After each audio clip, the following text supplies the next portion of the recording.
Welcome to the HCI family of podcasts. We're your source for personal, professional, and organizational growth and development. We share our own original research, explore industry trends, and interview executives and thought leaders from across the globe. Join us for practitioner-oriented content around all things leadership, HR, talent management, organizational development, and change management. Maximize your personal and organizational potential with the HCI family of podcasts. Andrew Hartman, welcome to the conversation today. Hey, John, thanks so much for having me. Glad to be here. It is a real pleasure to be with you. You're joining us from Orange County, California. I'm south of Salt Lake City in Utah. And today we're going to be talking about how leaders can help their team members better manage their time, be more efficient, effective, things of that nature. Time management is kind of this broad, big umbrella term that often we use and throw around. We're going to try to unpack that, drill down a little bit, and really have some good takeaways today for what we can do today to just make things a little bit easier, a little bit better for ourselves, for our teams as we move forward. As we get started, I wanted to share Andrew's bio with everybody. Andrew Hartman is the founder of Time Boss, an organization that helps leaders and their teams reinvent their relationships with time to get more done with less stress and anxiety. Andrew founded Time Boss after burning out several times, even losing his sense of smell for a season. He has taken all he has learned over the years to build a system that helps business leaders and their teams and avoid the same mistakes and chaos, find their highest sustainable pace. Andrew is a fractional COO with 18 plus years of experience supporting the launch of software and technology startups. I think all that's great. I can certainly relate to the multiple burnout periods. Oh, wow. Sorry to hear that, John. It's no fun. I mean, we churn and churn and churn. And I don't know about you, but it sounds like it's the case with you, but like sometimes you just go and too much, too fast. It's the world we're in. We need to learn how to manage things better and to remember like we're just people and there's only so much we can do. And so anyways, I appreciate you taking the time, willingness to share your wisdom, experiences, and insights with us. Anything you would like to share on the outset, just by way of your background, personal context, before we dive on in? Yeah, I so appreciate what you shared, John. I think based off the numbers, Gallup's latest numbers, 77% of the people listening to this podcast have experienced burnout in the last 12 months. So it's an absolute epidemic. And when we talk about burnout, we're talking well beyond stress, right? We all feel stress. Stress is part of the game. There's things we care about. We feel tensions about accomplishing those things or relationships that we want to show up for. Burnout is when our body looks at the math and says, there is not enough time. There is no way out of this situation. And in some ways, it's a self-protection action that our body takes to help us. It is subtracting motivation, declaring bankruptcy on our time so that we will figure out a more sustainable way to operate. It's saying we cannot deal with this level of cortisol in our system consistently day after day after day. It will literally kill us.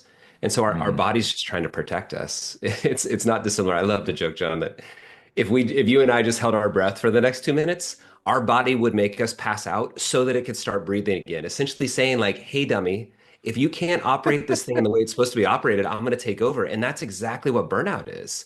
And people look at it like a failure or a tick mark or I can't keep up or look at other people grinding and I can't grind the way you do. That's not it at all. It's your body saying you are absolutely dysregulated. You are far outside a sustainable pace for you and something's got to change. And so that was really my story. As I mentioned, I was a COO, early stage software companies, venture back, lots of pressure, lots of expectations, short runways. I mean, a pressure cooker for time, like a lot of our worlds are. And again, it's not just early stage startups where this is happening.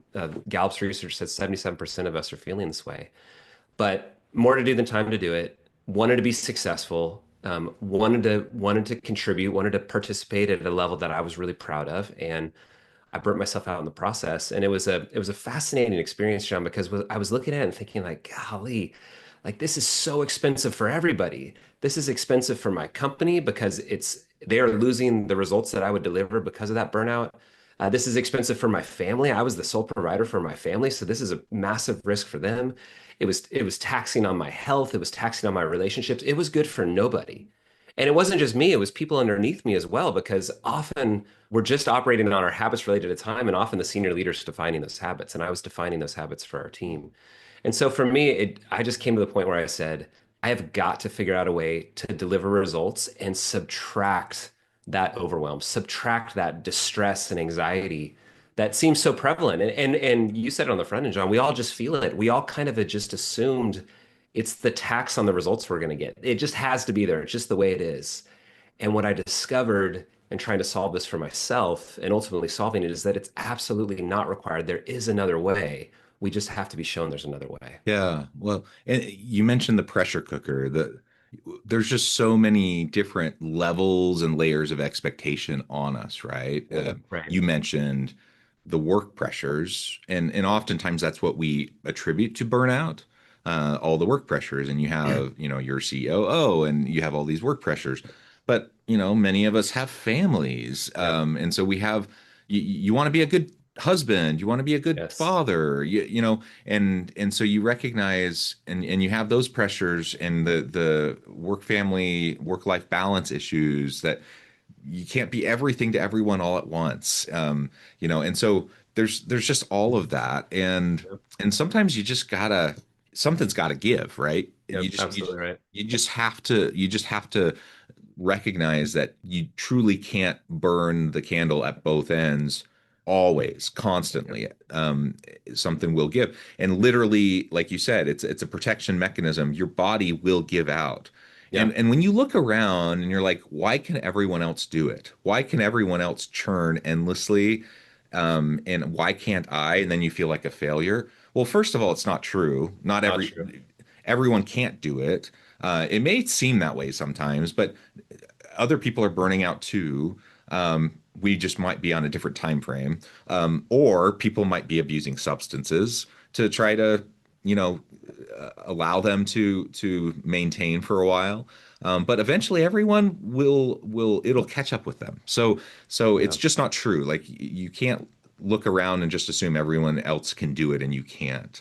Right. Um, so I think that's right. I think in a lot of ways, John, we live in a performative culture. I mean, open up social media, right? yeah, And so a wonderful quote I heard is that we walk around comparing how we feel on the inside to how everyone else looks on the outside. And those yeah, don't match, right? Like Instagram, if I scroll Instagram, that doesn't look the way I feel on the inside. And so I feel like I'm less than or I can't keep up. And the reality is, I mean, this is why a number of people burn out is they're afraid to raise their hand. They're afraid to say I'm struggling because they think it'll opt them out of the game, right? They think next man up. Someone else is going to take my seat. And so there's all of these pressures that keep us from changing our habits, getting the help we need. We just choose shovel faster. We go back into the hamster wheel and we burn hard all day. We cope at night with whatever drug of choice from ice cream to alcohol to Netflix you choose, like whatever we're going to choose to get out of our head. And we're not solving our habits. We're just literally trying to get it done one more day, one more day, one more day, and stay in that grind. And I love what you said about family. You are 100% right. And so for me, I would be coming home, I'd be physically present at home, but I was emotionally everywhere else. So many loops were open in my head. I'm sitting on the ground playing trains with my son, Luke, my beloved son. I love this child so much. And emotionally, I'm everywhere else. In the back of my head, I'm answering emails, I'm managing projects. And I mean, it had a massive impact on me. We only have 168 hours. That's it in a week. No, we can't increase that. When I lead time boss workshops, I lead for CEOs often, and the number one thing I hear is, "I just wish I had more time," and we can't. And actually, I don't think it would help people if they had more time, because no, I think they would simply expand into that, just like they've expanded into the 24 hours that they have now, and they're feeling that burnout. Our to-do lists are effectively infinite. We all have, on average, based off the research, 121 items on our to-do list all the time. It's like email, like you check them off and more show up. And so simply grinding to the bottom of our email, thinking if we had more time, we could just grind to the bottom of our email is not true. We have to change the way that we think about our to-do lists. We have to change the way we think about our time because those lists are infinite. And you said it on the front end, John, we are finite. And if we don't come to terms with that, burnout is inevitable. And it's just a challenge of the knowledge worker in the modern world. We have 1950s based manufacturing time management habits in an always on 24/7 knowledge working world. And if we don't change our habits to catch up with where society and where the world is at this point, we will burn out. So what are some of those ways we need to shift our thinking and our habits? Yeah, Because yeah, all the time management systems out there are built for a different world, they are. right? Yeah. Yeah, absolutely. I think the first thing that we need to do is we need to get honest with ourselves that we do have a finite capacity, that there's only so much time. It's a fixed asset. And we do this in many other areas of our life. We do this with cash all the time. So if I have, let's say, $500,000 of capital that I'm trying to deploy into investments to get the highest ROI possible, I only have $500,000. I don't have $550,000. I don't have $1 million. I only have $500,000. And it's obvious to see, right? I look at my bank account or wherever that money might be sitting, and that's it. And so when I get clear on that I only have $500,000, I become very judicious in how I deploy that capital. What are the things that are going to make the biggest ROI, have the biggest impact on the outcomes I'm trying to drive with that capital? Well, our time is no different. We just don't think of it that way. And so to your point, it is a zero-sum game. As I give life to work, I take life from family, or I take life from things outside of my community. So I have to decide. This is the idea of time boss, this idea that I am the boss of my future self. I have to make decisions on behalf of my future self to set them up to be successful. If there's only so much time, I need to decide. It really is a choice. How much of my life am I willing to give to work? Now, if you're in a senior leadership position, you're a founder, you may own that choice, right? You could say 20 hours, Yep. 40 hours, 68 hours, 80 hours, you decide. You may be in a role where you're contractually obligated to give a certain amount of time. But truly there is a limit. And right now, all of our limit is our waking hours. At some point, we must sleep. So we do have the ability to stop. We do have the ability to tell any environment we're in, I'm so sorry, I don't have any more time because I literally have to sleep. And so we will say no for reasons that we think matter. I'm simply saying you need to elevate the reasons that matter. And you need Mm. to decide for yourself. And it's totally different per person, right? There are people that go through the Time Boss coaching program that work 80 hours a week doing the best work of their life and their hearts are on fire. They're locked in because the story works for them. The way it fits in their lives, the way it fits in their stakeholders, it works. There's people working 20 hours a week burning out because the story doesn't work. It doesn't work with their stakeholders. It takes more of their life than they want to give. And so each of us has to come to terms with what is our actual capacity. What's powerful about that is if once we come to terms with our actual capacity, again, just like that fixed capital example I used on the front end, $500,000, the same as with time. If I only have 50 hours or 60 hours or 40 hours, again, doesn't matter what that time is. Whatever it is, once I draw that boundary, we then can start almost necessarily making very judicious decisions about what should I actually do with that time.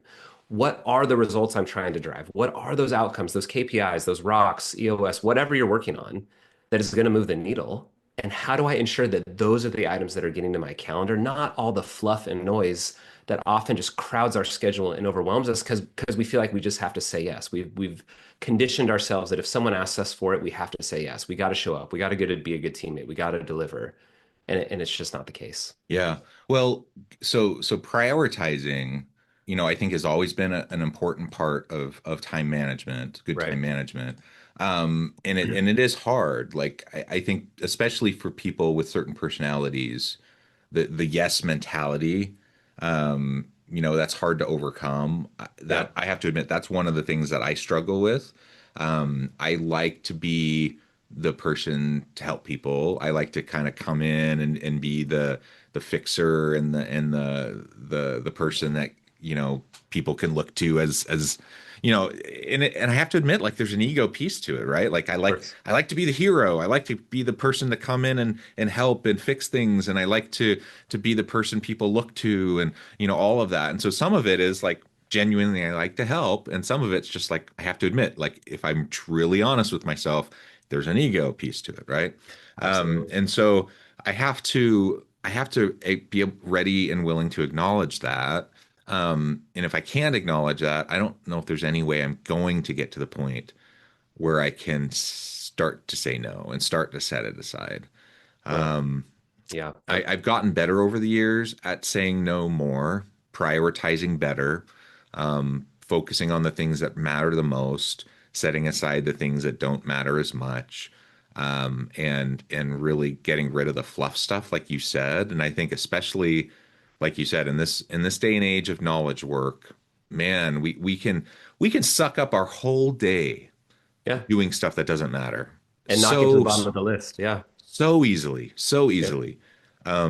We can spend our whole day, our whole week doing stuff that doesn't matter, and we don't do anything that gets to like the real stuff on our list.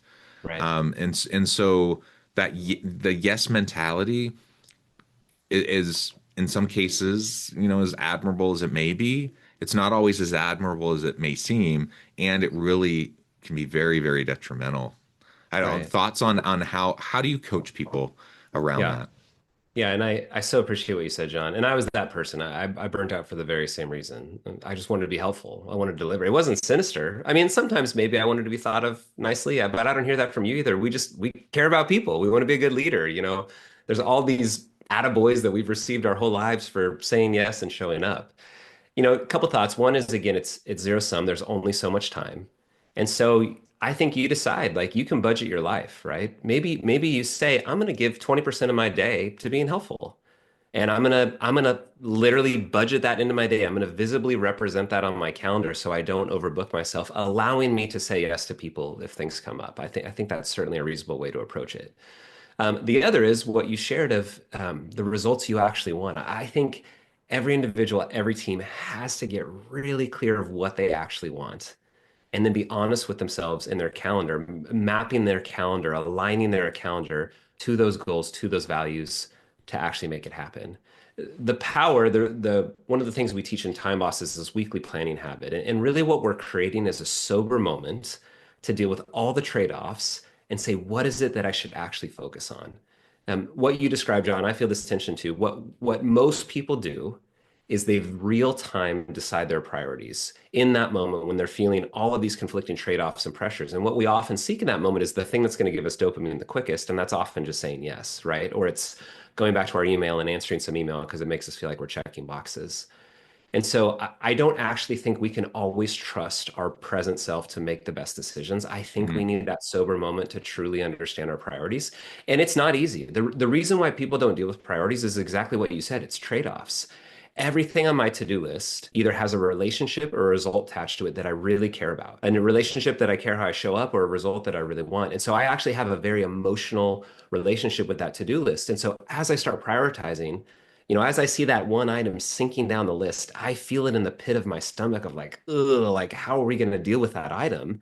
It's an emotional process. So again, I think having that sober moment in a weekly ritual to really evaluate your priorities and then map that into your calendar, I think is the healthiest thing that teams can do to make sure that the right things are getting to their calendar and then obviously developing a culture where we follow through on the things that are on our calendar. And we can chat more about how to make that calendar realistic or whatever's helpful. But those are my thoughts in particular about prioritization. Well, yeah, and let's go there.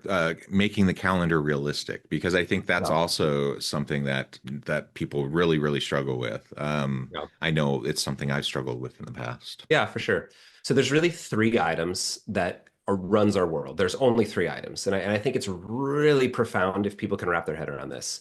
So there are one-time tasks, meaning I'm going to do that once and I'm not going to do it again. There are recurring tasks, meaning I'm going to do it daily, I'm going to do it weekly, I'm going to do it monthly, whatever. I'm coming back to it. And often most people express these in the form of meetings where other humans show up. We have team meetings. If you're an EOS, you have an L10. You have weekly or biweekly one-on-ones, those type of things. So one-time tasks, recurring tasks, and unknown tasks. And we don't typically make any room for the unknown tasks, which often causes a bunch of problems. So my recommendation to people when it comes to getting their calendar to reflect reality is actually that they first start by putting personal items on the calendar. And that's things like workouts, lunches, that when you want to be home for dinner, if you're a spiritual person, meditation or prayer, what are those personal things that you value that are going to help you be successful in your day? The language we use in Time Boss is highest sustainable pace. What is the Mm, highest impact you can make for the long haul? And I think personal items are critical to that process because they help us stay true to our values. And they're often the things we skip, right? When lots of senior leaders, the number one thing they say is when they get busy, they skip workouts and they want to be the type of person that works out. And they know they're actually a better person, they're a better leader when they work out, but it right. simply competes for their time. So my first encouragement is you get your personal items to your calendar because your to-do list is infinite. So you're never going to feel like there's time for those items, right? You're always going to feel pressure to not do those items. So just start with those items. Just get them to your calendar and reflect reality. Next thing I encourage people to do is get recurring tasks to their calendar. And again, most of us already have these on our calendar. If other humans are showing up, we have recurring meetings like team meetings. But there's Hmm. so many things we do that are recipes for success for our businesses, such as I do a review of my projects every single week. I have a partnership meeting on 1 p.m. on Friday. I take an hour every week to prep that partnership meeting Mm. on Friday morning. I need to represent on my calendar because it takes time. And again, we are starting to look at our time like cash, not credit. There's only so much of it. We can't just keep swiping and saying yes. We're spending with cash. Once that cash is gone, we're done. So get personal items, get those recurring tasks to your calendar. The next thing, so that deals with primary your recurring tasks. I mentioned that other bucket of unknown. I suggest to people that they actually budget for the unknown. The Mm. unknown is often urgent and important items that are crashing into our calendar. And the reality is, had we known about those urgent and important items when we planned out our week, we would have budgeted time for them, right? So we're Yeah. simply pre-budgeting. I call this whirlwind because it often feels like a whirlwind. It feels a little bit crazy. But I recommend people budget 20 to 40% of their week for Whirlwind. So literally put it on your calendar because if we're getting our calendar to reflect reality, we don't want to overplan. And we need to visually see, hey, I have budgeted time for unknown things to come in. My boss needs me, that VIP client needs me, my partner needs me, people on my team need me, whatever. We know things are going to come crashing into our schedule. And so we're simply budgeting time for that. Now, again, we're dealing with the unknown here. The power of that is you won't always need that time. Sometimes you're going to need all of that time, right? We've all had frenetic days where all kinds of things came crashing in and we needed to deal with them. But you're not going to need that time every day. And when you hit that time and it's not needed, the question you ask yourself is, what is the most valuable thing I can do with this time? And so notice what we're doing when we operate that way, John, is now we're working up to our capacity. We're not starting the week over capacity. We're working up to our capacity to that fixed amount of time that we defined on our calendar. Last thing. So if you think about it now, we've got personal items on our calendar. We've got recurring items on our calendar. We've budgeted for those unknown items that we know are coming. All that's left is focus time. And so you likely, if you're operating this way, you'll likely have slots left on your calendar. And now we're simply mapping in. Remember, we're doing this in a weekly meeting as a habit. We're mapping in what are the highest priority items that are going to fit in the time that we have remaining. And without fail, obviously you can probably do the math in your head. There's going to be things that don't fit. And that's where my encouragement is to individual leaders or to teams that you deal with those items. So what do we do with the items that don't fit? Can we defer them? Can we push them out till next week? They're not going to hurt us if we don't work on them this week. Can we delegate them to someone else? Could I distribute this task to someone else on the team that might still have margin on their calendar? Can I digitize it? Could I get an AI involved that can help me shorten the time it takes this task? Can I downsize it? Maybe I thought it was going to take 8 hours, but I can accept the quality. I can get the same Mm. value that I want to get in 4 hours. Maybe I'm just going to need to do it a little bit less and be okay with the quality. Do I need to delete it? Is there stuff left on my list that, like, you know what? With the constellation of items we have going on, it just doesn't fit, and we can no longer do it on our we can no longer consider it a priority. Or maybe someone asked us for it 3 months ago, and they probably even forgot they asked us for it. And we simply need to go back to that person and say, "Hey, is this still a priority? Because I'm feeling the emotional weight of it. Would you be open to us just deleting this?" And sometimes, and this is what no one likes when it comes to this conversation, John, sometimes we just have to do it. So let's say, for me, I budget 50 hours for income generating activities for Time Boss, meaning I'm going to give 50 hours to Time Boss so that I have the rest of my life for my teenage kids, for my wife, I'm involved in my church, I'm involved in my community. So 50 hours is generally in my cap. Now I might run this planning process and realize, oh man, I actually need 55 hours next week. It is so much more powerful for me to decide in a sober moment in a planning meeting that I need extra time and expand my time next week very strategically. Calling my wife and saying, "Hey, honey, what night would it work well for you for me to work a little bit later?" Mm. Or could I take Saturday morning next week? I'm nervous about this project. Would love to put a little bit more time in. I'm not getting punched in the face with that at Tuesday at 6 p.m. when I realize I'm going to be late for dinner again. I'm actively choosing it. But remember, it all started with me defining my capacity on the front end. There's only so much time, and I'm dealing with the realities of only having so much time. So I think, and again, you'll notice it's very systematic. It's based in habits. And if we can make that our habit week over week, I think we can actually operate at a sustainable pace. And when teams do this together, it is so powerful because now you're dealing with the capacity of that entire team. and you're literally sharing the load to help lift and make that experience happen together. So it's incredibly powerful if you can just look at your time differently than how you have in the past. I love it. And being proactive and strategic Yep. rather than reactive, and frantic, right? Right. I love everything about that. Well, Andrew, I know at the time I need to let you get going on with your busy day here, but before we wrap things up, I just wanted to give you a chance to share with the audience how they can connect with you, find out more about your work, your team, and then give us the final word for today. Yeah, absolutely.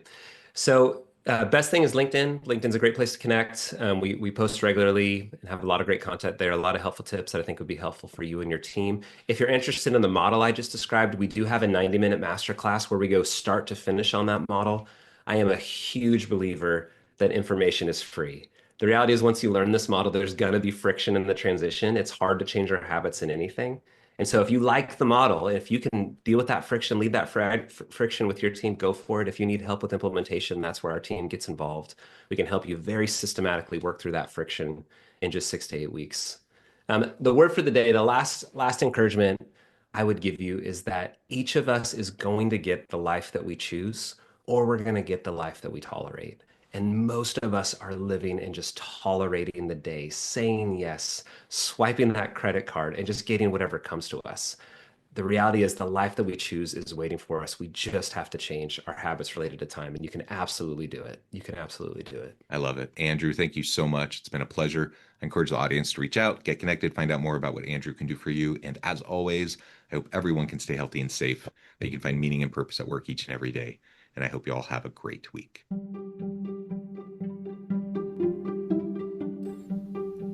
Thanks for joining us for this episode of the podcast.